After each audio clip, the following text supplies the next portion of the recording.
La paracha de Be'alotecha est très riche en événements et Bezrat Hashem, nous allons nous concentrer sur une parole qui est dite à la fin de la paracha, dans le chapitre 12, verset 3. Veha'ish Moshe anav me'od, mikol ha'adam asher al pene ha'adama. Cet homme Moshe était fort humble, plus qu'aucun autre homme qui fut sur la terre. Donc on voit que Moshe Rabbeinu, par l'intermédiaire duquel nous avons reçu la Torah, détient un record mondial, c'est celui d'être la personne la plus humble qui n'a jamais existé. Mais ce n'est pas le seul record que détient Moshe, puisque également dans le livre de Devarim, au chapitre 34, verset 10, on nous dit la chose suivante. Velokam navi od be'Israël ke Moshe, asher yedao Hashem panim el panim. Il n'est pas paru un prophète en Israël comme Moshe, avec qui Hachem a communiqué face à face. Donc on voit également que Moshe, mis à part le record de l'humilité, détient également le record de la prophétie. Et on va essayer de comprendre quel est le lien entre les deux, entre l'humilité et la prophétie. Et à ce sujet, nos sages vont vraiment nous étonner avec leurs paroles dans le traité de Nedarim, à la page 38, au premier versant, où il est dit Amar Rabbi Yochanan, donc Rabbi Yochanan a enseigné En Akadosh Baruchu Mashre Shrinato, et là, donc Akadosh Baruchu ne va faire descendre sa présence divine, son inspiration divine. On parle ici donc de la prophétie du roi HaKodesh, et là, donc il y a différentes conditions qui sont énumérées. Et là, Al-Gibor, sur celui qui est fort, Ashir, celui qui est riche, Chacham, celui qui est sage, Ve'anav, et celui qui est humble. Ve'kulam, Nilmadim, Mimoshe, et ces quatre qualités, ces quatre traits de caractère, on les apprend de Moshe Rabbeinu. Concernant les paroles de nos sages dans le traité de Nedarim, nous sommes assez étonnés du début de leurs paroles, puisque concernant la fin, il n'y a pas de doute, tout celui qui arrive à un niveau de sagesse et qui arrive à un niveau d'humilité, forcément, étant donné qu'il est à une telle perfection, ça nous paraît a priori logique qu'il soit apte à recevoir la présence divine. Mais par contre, pourquoi est-ce que nos sages mentionnent également celui qui est fort et celui qui est riche? Et là, le Ben Ishraï, dans son livre Ben Yehoyada, de commentaires sur la Gemara, que vous pouvez voir ici, va nous dire que les sages ne mentionnent pas ces quatre qualités comme étant différentes possibilités, mais que la condition pour être un prophète, c'est de réunir en soi les quatre qualités en même temps, c'est-à-dire d'être à la fois fort, également riche, également sage et également humble. Les quatre critères doivent être réunis dans la personne pour qu'elle mérite d'avoir la prophétie.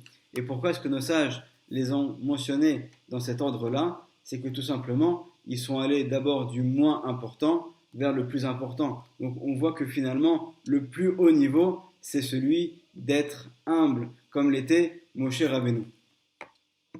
Le Ben Ishraï va poser une question sur sa propre explication en se demandant, on voit bien dans les textes du Tanakh, dans les prophètes, qu'on a eu affaire à des personnages, parfois dans l'histoire, qui n'avaient pas pour autant ces quatre qualités réunies, mais qui ont malgré tout été des prophètes. Donc comment expliquer cette contradiction?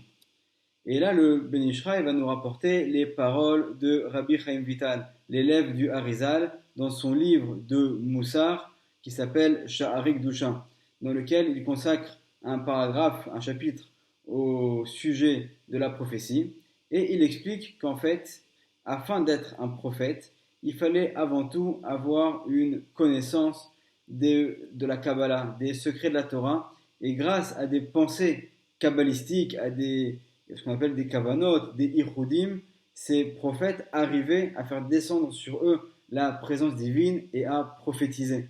Donc on voit que finalement, il y avait également besoin d'une préparation de la part du prophète. C'est pas seulement qu'Hachem faisait automatiquement descendre sa présence divine et sa prophétie sur les personnes, mais c'est que eux aussi devaient faire cet acte de préparation pour être aptes à recevoir la prophétie et la parole d'Hachem. Et en fait, le Ben Ishraï va nous dire que nous avons ici finalement deux possibilités. Soit un prophète va réunir les quatre qualités qui sont mentionnées par nos sages dans le traité de Nedarim, c'est-à-dire donc d'être à la fois fort, riche, sage et humble, soit sinon, ils devront absolument faire cette préparation grâce à des pensées kabbalistiques pour mériter de recevoir la prophétie.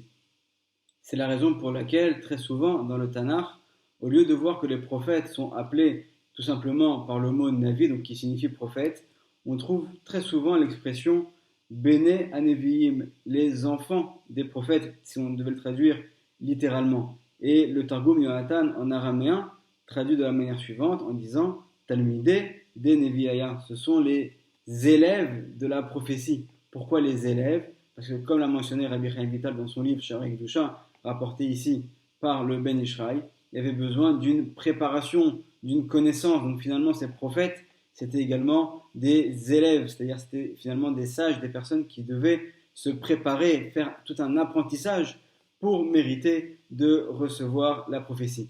Mais ce n'est pas le cas de Moshe Rabbeinu. Moshe Rabbeinu, qui est tellement parfait, lui va faire partie de cette première catégorie qui est mentionnée par nos sages dans le traité de Nedarim, qui est de réunir les quatre qualités. Et d'ailleurs, c'est la raison pour laquelle on va voir dans le livre de Devarim, dans la paracha de Shoftim, au chapitre 18, verset 15, lorsque Moshe Rabbeinu nous met en garde que nous allons rentrer en Eretz Israël et que nous allons voir que parmi les nations du monde, il y a également des sorciers et des gens qui sont capables de faire de la magie, il va nous mettre en garde sur la manière dont doit être transmise la prophétie au sein du peuple d'Israël.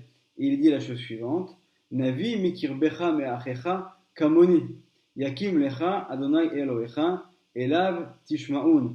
Un prophète du milieu de toi, de tes frères, comme moi.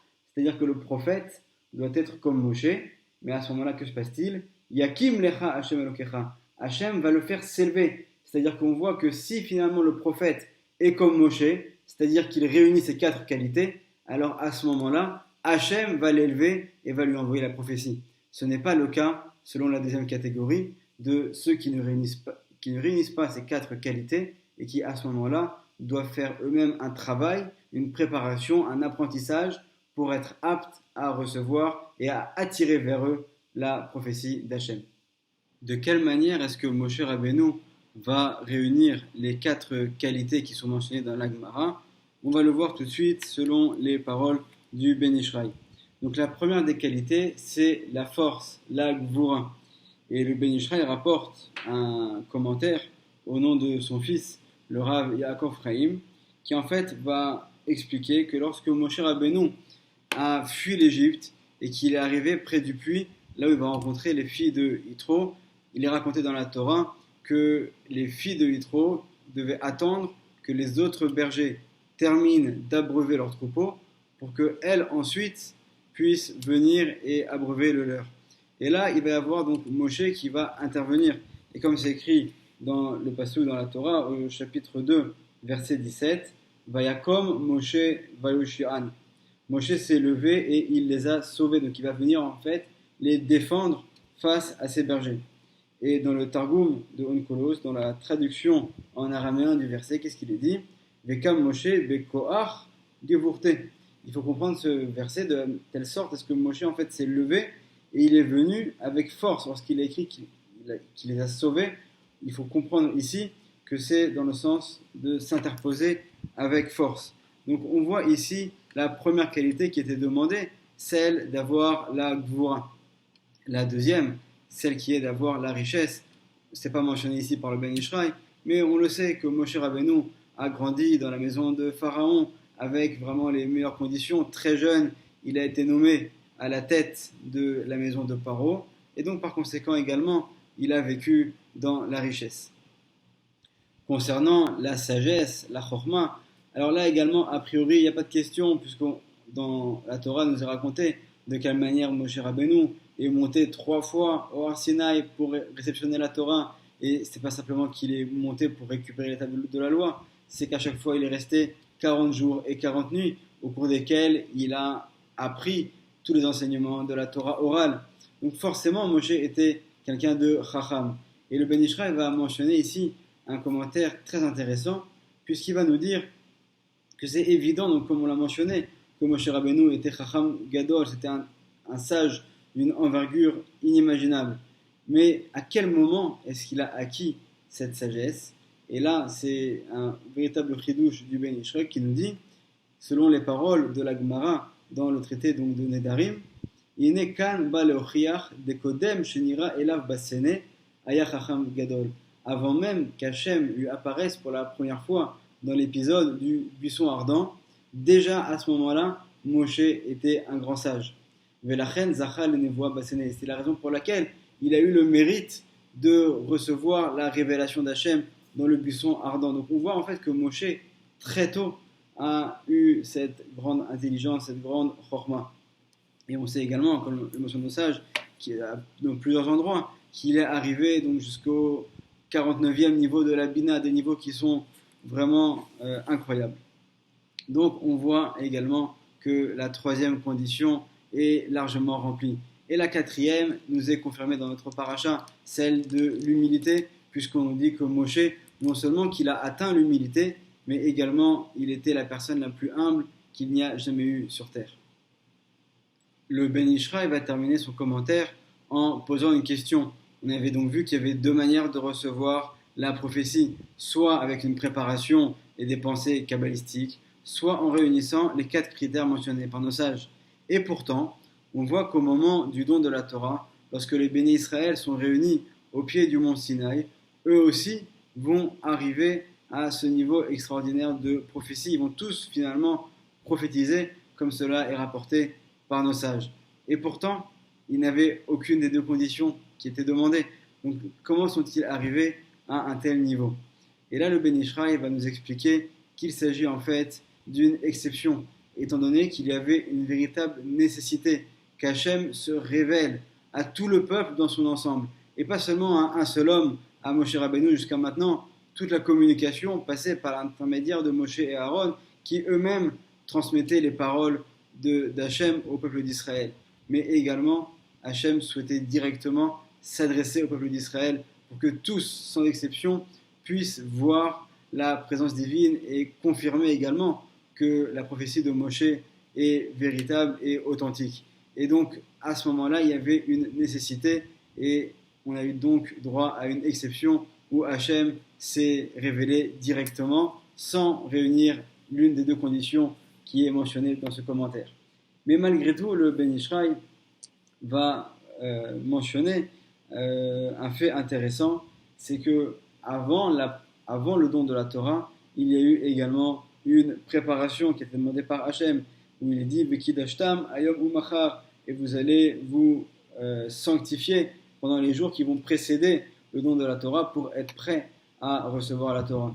Et de ces paroles-là, on pourrait peut-être comprendre également que ce n'est pas seulement une préparation au don de la Torah seulement, mais également à la prophétie, et de la même manière qu'on a vu que les prophètes pouvaient se préparer et faire un apprentissage pour mériter d'avoir la prophétie. Alors peut-être que ces 3 jours-là de préparation également ont servi à cela pour préparer le peuple d'Israël à être apte à recevoir la prophétie et la révélation d'Hachem au Har Sinaï. Pour mieux comprendre les paroles de nos sages dans la Gemara et la raison pour laquelle on mentionne également comme qualité demandée pour avoir la prophétie d'être riche et fort, le Ben Ishraï va nous expliquer que celui qui est humble, et étant donné que l'humilité c'est finalement la qualité la plus importante pour mériter de recevoir la prophétie, comme on l'a vu dans l'exemple de Moshe Rabbeinu, alors forcément celui qui a l'humilité parce qu'il n'a rien, alors c'est déjà bien, mais ce n'est pas une grandeur. Par contre, celui qui a une très grande richesse et qui arrive à ne pas s'enorgueillir, ou celui qui a une grande force physique, ou qui a un très haut poste, ou qui est quelqu'un de très important, et qui malgré tout garde les pieds sur terre, alors, et qui reste humble, là vraiment on voit la beauté de l'humilité, puisque finalement, bien qu'il soit arrivé à un niveau extrêmement élevé, il va savoir et se rappeler que tout lui vient d'Hachem et se souvenir d'où il vient. Donc finalement, la grandeur de l'humilité n'est pas chez celui qui n'a rien, mais au contraire, celui qui a toutes les raisons de pouvoir être fier, de pouvoir se vanter, et qui finalement va garder l'humilité, c'est là qu'on va voir que c'est vraiment un grand homme. Donc c'est la raison pour laquelle nos sages mentionnent également ces conditions-là parmi les conditions requises pour pouvoir avoir la prophétie. Pour comprendre d'une autre manière les paroles de nos sages dans le traité de Nedarim, je vais vous proposer, Bezrat Hashem, une interprétation personnelle qui n'engage que moi. Nos sages, dans le Pirkei Avot, dans les Maximes des Pères, nous donnent une définition très différente de certaines qualités. Et on nous dit que le Gibor, qui est celui qui est fort, Akovesh et Titzro, celui qui va réussir à vaincre son mauvais penchant. D'ailleurs, également dans les Pirkei Avot, on nous dit que celui qui atteint l'âge de 80 ans, il atteint l'Agvura, l'âge de la force. Or, on sait bien que dans la plupart des cas, les personnes qui atteignent l'âge de 80 ans, leur première qualité, c'est peut-être la chorma, c'est la sagesse, c'est l'intelligence, c'est l'expérience, mais a priori, ce n'est pas l'Agvura, ce n'est pas la force. Mais si on va selon cette interprétation de nos sages dans les Pirkei Avot qui nous disent finalement, celui qui a l'Agvura, la vraie force, ce n'est pas la force physique, c'est celui qui va arriver à maîtriser son mauvais penchant. Également la même chose pour la richesse. Celui qui est riche, selon nos sages, ce n'est pas celui qui a un compte en banque très rempli ou qui a des dizaines et des dizaines d'appartements, de biens à travers le monde, mais Ezeo Hachir, Asamer Bechelko, celui qui est riche, c'est celui qui est content de la part qu'Hachem va lui donner. Et donc là, on peut, grâce à ces paroles de nos sages, mieux comprendre également ce qui est dit dans le traité de Nedarim. C'est que celui qui veut avoir la prophétie, il devra d'abord avoir la gvoura. Premièrement, maîtriser son mauvais penchant. Deuxièmement, être achir, être content de ce qu'Hachem lui donne. Ensuite, être chacham, avoir l'intelligence. Et enfin, être anav, toujours pouvoir garder l'humilité. Alors de nos jours, nos sages nous enseignent que depuis que le temple a été détruit, nous n'avons plus malheureusement la prophétie. Mais cependant, Rabbi Chaim Vital, dans le Sha'ar al-Gilgulim, dans la Agdama 38, va mentionner quelques indications qui nous permettront, si on les suit à la lettre, de pouvoir peut-être mériter d'avoir le Ruach HaKodesh, c'est-à-dire cette inspiration divine qui est à un niveau moindre que la prophétie.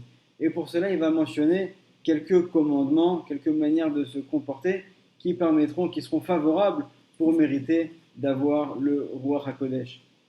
La première qu'il va mentionner, c'est la Sim Tamid Tefillin Kesvarat Rabbenutam.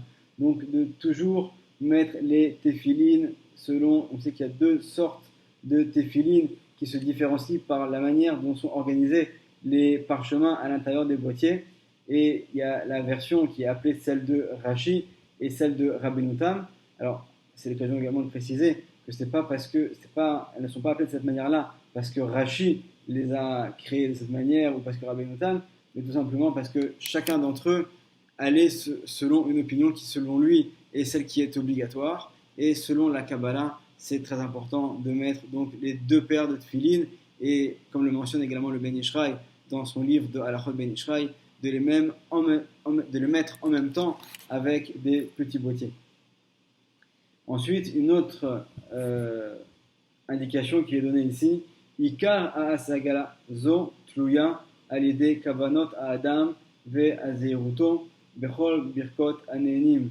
L'essentiel de la réception du Ruach HaKodesh, ce sont grâce à toutes ces Birkat Anenim, toutes ces bénédictions que nous prononçons pour profiter de ce monde-là, les bénédictions sur la nourriture, les bénédictions sur l'odorat. Celui qui fait bien attention à ces bénédictions méritera également de recevoir le Ruach HaKodesh. Vegam Tzivaoti, donc là c'est Rabbi Chaim Vital qui mentionne ce que lui a ordonné le Harizal, She'ekra bechol yom agviut shel mikra u'mishna ve'talmud ve'kabbalah im kavanot shemasar li, donc également de tous les jours avoir un moment d'étude de Torah, et de la même manière que le corps a besoin de recevoir une alimentation qui soit variée, également l'âme aussi a besoin de recevoir tous les jours son limoud de Torah, son étude de Torah, qui soit variée avec de la Torah, de la Mishnah, du Talmud, de la Kabbalah, pour pouvoir vraiment étudier les 4 facettes de la Torah. Et enfin, Gam Ichmir Li Meod, et également le Harizal était particulièrement méticuleux, il demandait à Rabbi Chaim Vital de se comporter ainsi. Be'inyan Shabbat les Shomro Velir Bodo. Donc concernant le Shabbat, de bien le garder et de bien le respecter. Yoter Mikol Sha'ar Mitzvot Kulam, plus que n'importe quelle autre mitzvah.